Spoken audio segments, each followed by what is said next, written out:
This is Small Business Big World, our weekly podcast prepared by the team at Paper Trails. Owning and running a small business is hard. Each week, we'll dive into the challenges, headaches, trends, fun, and excitement of running a small business. After all, small businesses are the heartbeat of America, and our team is here to keep them beating.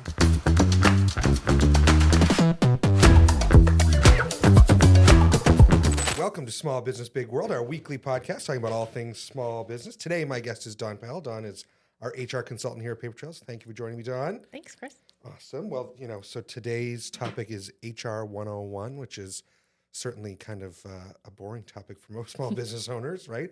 But that's why we have jobs, right? That's exciting to us. Yeah, I mean, well, it gets me up in the morning anyway. So before we dig into it, don't forget to like, follow, share, rate, review, subscribe, all those things. We are on Apple Podcasts, Spotify, TikTok, Instagram, Facebook. Wherever you are consuming your content, we are probably there. John gets us out everywhere. If you have any questions about anything on the podcast or your questions for guests, you can always email us at podcast@papertrails.com and we'll get right back to you. So, Dawn, HR 101, right? I know that gets you really excited, but most small business owners don't think so. No, it's a lot to think about when you start a small business. So what are some of the, what's the first thing you think about when, a small business owner comes to you and says, I need help with HR? What's that first thing that you go back to them and say, all right, let's start with the basics. Where are you? Okay, so the first thing that I say is let's talk about compliance and labor laws because they can be really complex depending on the size of your business and can get you in a lot of trouble if you don't comply. And the government has been doing a very good job of changing the rules on us all, right? Over the last few years. So yes, absolutely. Adjusting and adapting. So, what are some of those labor laws? I know there's, overtime laws and child labor laws, and what are some of those different things? So one of the things in the forefront right now is exempt versus non-exempt employees and how those are classified. And exempt versus non-exempt for the layperson is salary versus hourly, right? Correct. Right. Correct. So, certainly I can, we know this, the government has come out, federal government has come out and said, we're going to raise the threshold, the salary threshold from, $30-something thousand to $58,000. Annually, and that's a weekly test, not an annual test. So, make sure we're keeping track of that. And that certainly is affecting a lot of small business owners, right? I mean, they have to look at their wage structures. Yes. It plays into budgeting purposes. So if you're budgeting thinking that you're going to pay someone a salary and then it ends up that you have to pay them hourly plus overtime, that can really dig into your budget. Sure. And, why, that talks about overtime, of course. What other types of labor laws are out there that folks need to be aware of, especially if you're just starting out or, basics? Youth employment is a big one. There are a lot of regulations around employing people under the age of 18 and students that are still in school. So it's a good idea to have a really good handle on those kind of things. And there's the big thing about these labor laws is there are usually state labor laws and then there's federal labor laws. And sometimes the federal labor law is more strict and sometimes the state labor law is more strict, right? Right. And trying to figure out that balance and find out what applies to you. And, if you have businesses that are in multi-states, it can vary depending on the state. So that can get pretty complex too. Yeah. And really quickly, that's an HR basic thing too is, labor laws and payroll and tax and all that stuff is driven by where your people are working, right? Correct. So most people are, most small businesses are fortunate. They may only have one location, one state to worry about. But certainly there are plenty of small businesses, us included now, that have remote employees all over the place, right? Right. Well, it's important to remember that the laws where they're employed, the state that they're employed, those are the laws that are going to apply to them, not necessarily where the business is located. Yeah. And, the other thing that, that kind of leads into labor law posters, right? I mean, we were having this conversation the other day. I'm updating our labor law posters here at the office because I have not been as compliant as we should be. And, the state and the federal government require that we put all these labor law posters up to let the employees know about their rights, right? And how does that work with, remote employees in different locations and all that stuff? Right. So if you have remote employees that are not coming into a physical location, you need to provide those posters digitally, and you need to keep them up to date for each state that your employees work in. Right. And they change often. Very often. And the state may come out. I mean, in Maine, they just came out with a brand new one, right? The veterans' rights, I think, right? So Right. Yep. And so you've got to, stay on top of making sure that those get posted either physically or digitally every time that they update a poster or include a new poster. how should small businesses stay on top of keeping up with all these changes and new rules and regulations? And when the state makes a change or a new labor law poster, how do they stay on top of that? They need to go to the Paper Trails website. Well, we certainly do a good job with that, keeping those out there. And we send things out as they come up. But are there any resources out there? Even we all get so many newsletters, but I don't know. Is there anything that you know of that can keep people on top of this? The SHRM, the Society for Human Resources Management website, does a really good job of posting news bulletins daily and weekly on any of the labor law changes. The Department of Labor website and the state of Maine also do a good job. Yeah. And I would also say, stick with your trade associations. They do a pretty good job of keeping an eye on changing regulations for your industry, right? If there's things that are coming up that are going to affect you. Yes. Most of those trade associations are pretty good too. Very industry specific for you. So let's move on from the labor law compliance, which of course is probably the bedrock of HR. But let's talk about hiring and how do small businesses, certainly we know small businesses are having a hard time finding talent, and maybe talent is the wrong word, I guess. There's finding bodies in some cases, right? Right. But certainly, how should folks go about finding talent and managing that and so forth? So it's really important to have accurate job descriptions that outline the duties required for the position. Why? Because we've got clients all the time say, I don't need a job description. Why do they need a job description? So it's really important to have job descriptions that clearly define the roles and responsibilities so that people know what is expected of them. Well, what they're coming to work for, right? Right. I mean, that's important. I mean, gosh, and certainly, every business might be unique. And if you look at, I guess a serving position is probably pretty consistent, but some restaurants may have a different structure or responsibilities than others in certain examples, right? So I think if you have something unique, it's important to have that. Right. And I mean, to set employees up for success, they need to know what's expected of them and what their duties and responsibilities are on a day-to-day basis. Sure. And that's the basics of setting the expectation, right? There's much more that goes into managing employees. But so once you get your job description, where do you go from there? How do you get people to come in the door, and how do you onto the floor to work? So this is where a really good handbook that talks about your benefit plans or things specific to your organization that would be a benefit to the employee. Paid time off, holiday pay, health and dental and vision plans, and that sort of thing that might set you apart from your competition. Right. So what else should employers be putting in their handbooks? Right. I mean, that's a pretty important thing that every employer should have. What else should go in there? Definitely all of your company-specific policies need to be addressed in your handbook. That can get very extensive. So one of the ways that you can do that is you can address the policy and then have a separate freestanding policy that goes into more detail. Yeah. And certainly, you and I have seen many different handbooks, from the bare bones to, wow, that's been way overdone. Right. Yes, one extreme to the other. Certainly, I think we both probably tend to agree that there's somewhere in the middle to keep things going. But I have seen clients with 200-page employee handbooks, and let's be real, what employee is actually going to look at that? Yeah, the chance that an employee is going to read all 200 pages is very slim. So if you pare that down to about, I think 40 to 50 pages is a good happy medium. Yeah, and we see, I always say we see clients that try to manage their people through their policy or manage their people through technology, and that's, you still have to manage your people, folks. You can't be, you really just, you can't manage on paper. No. It's definitely a human interaction. What, once we get them in, we've told them, what we're doing, what their job is, what they're going to be getting for benefits, pay, all that fun stuff. How are you managing them and managing their performance and their growth and development? So every organization should have a performance management / performance development plan for each of their employees so that, they can set goals and have a place to go from the starting point. Right. Yeah, just growing, internally is really important. It's not, most employees don't want to just come in and be that basic, line worker forever. They want to be, moving up in the world, right? Right. They definitely want to know what their path for growth is and, see how they can get there and how you can help them get there. Right. Now, I think most small businesses probably don't have any sort of performance management or, employee review process.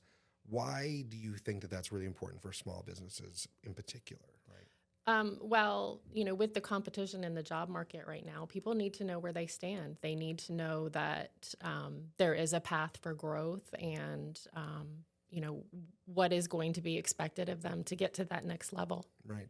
And, I think most people think of a performance review as a negative connotation, right? They always like, oh, I'm going to get scolded or told how terrible of a job I am. But, we look at it as an opportunity for kind of a 360 evaluation. Okay, how do you think you're doing, right? And let's validate that, and where do you think you can, I think when you ask people that question, they're like, oh yeah, well, I'm really just not a great public speaker. I'm just not really great at coming on podcasts and doing this with Chris, right?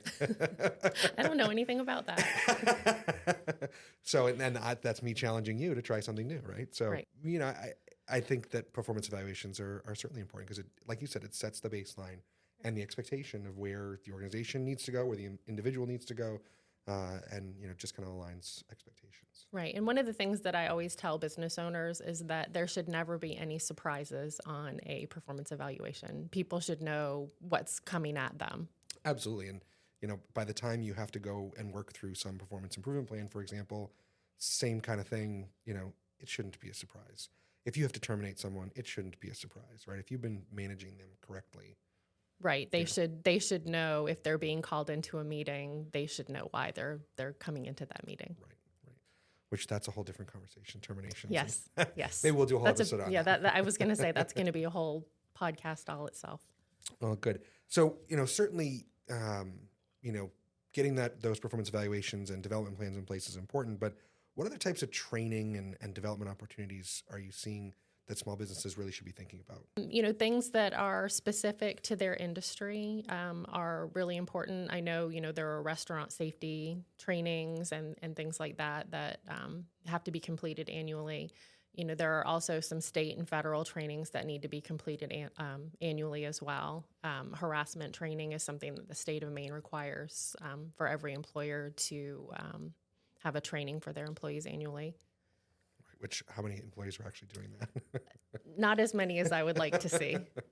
It's certainly, I think there's great goals, and there are some states that are much more rigorous in those requirements for training, right? Right. I think California is like one of those states where, gosh, they have the sexual harassment training police on the road every day. And because it's important, of course, but they're just, the employment culture is much different in certain states than it is here in the Northeast in general. So we are somewhat fortunate in the lack of enforcement, I would say, just unless there's big issues there.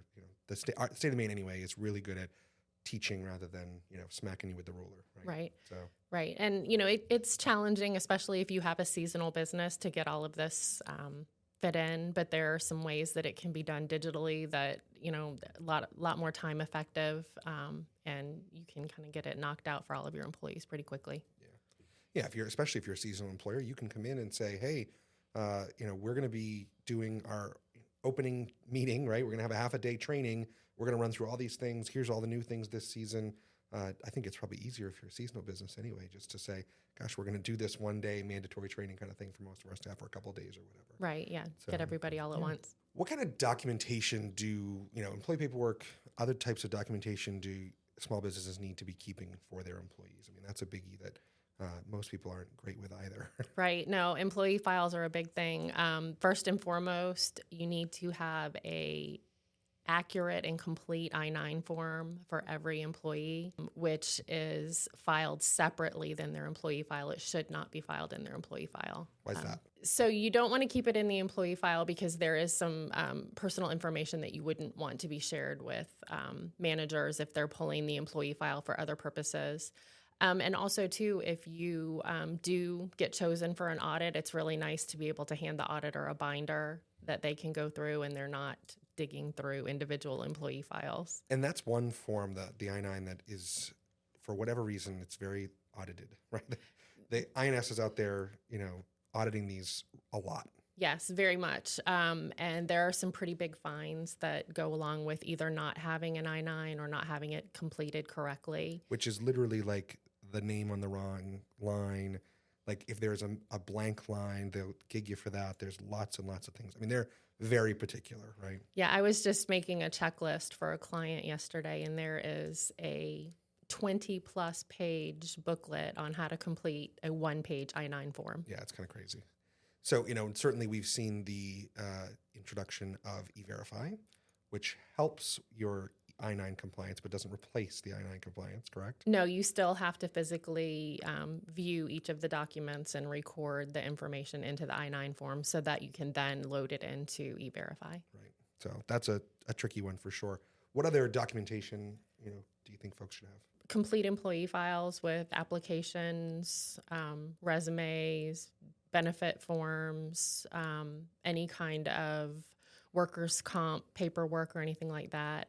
That's another piece of documentation that you want to keep separately, is anything with any sort of medical information, any kind of drug testing or pre-employment physicals. All of those need to be kept in a separate file away from the main employee file. So we have 3 employee files now. Correct. Per employee. Correct.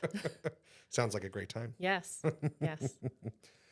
What about the tax forms? What about, those have to be in there too? Yeah, right? you need to have a completed W-4 form for federal, and then as applicable for each state.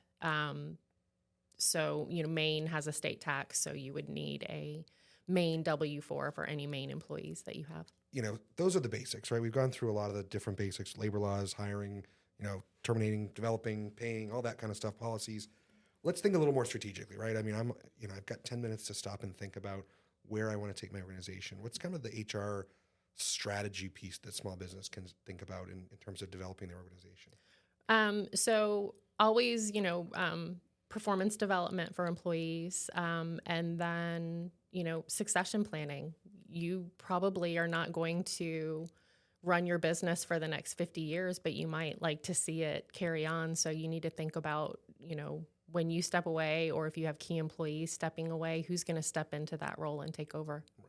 And that's a little bit of the development, right? You've got, as you're developing folks, you can plan for, replacements of key employees and things like that. Yeah, exactly. So, I mean, if your management team is, a couple of people, you might say, hey, I have this really strong, junior person that could step into that role or something, right? Right. And, people also, too, sometimes need to be away from work for extended periods, FMLA or, personal leaves of absence. You need someone to be able to step in and fill that role while they're out as well. All right, I'm going to put you on the spot now. You ready? I don't do well with on the spot. I know, and Graham can give us a break if we need to. But what is your biggest HR 101 horror story you've walked into and seen? 0 employee files, 0 I-9s, no documented pay records. It was really kind of a free-for-all. Well, there we go. So keep yourself organized. That's the first thing. And certainly, here at Paper Trails, we're happy to assist our clients with these types of things. This is what Don's here for, is to help build that. And we have a lot of resources on our blog and on our website at papertrails.com with some HR 101, HR compliance guides, things like that we provide just to anybody that wants them, quite frankly. Yes. And then, if you need help with that afterwards, please feel free and come to, get in touch with us. So, well, good. Well, that was HR 101. Does it feel like we completed successfully? We get an A+? I think we get an A+. All right. Well, good. All right. Well, thank you, everybody, for joining us in this week's episode. HR 101. Don Pahel was our guest. Certainly, you can reach out to us at podcast@papertrails.com if you have any questions about this episode or any other episode that we've done. Don't forget, like, follow, share, rate, review.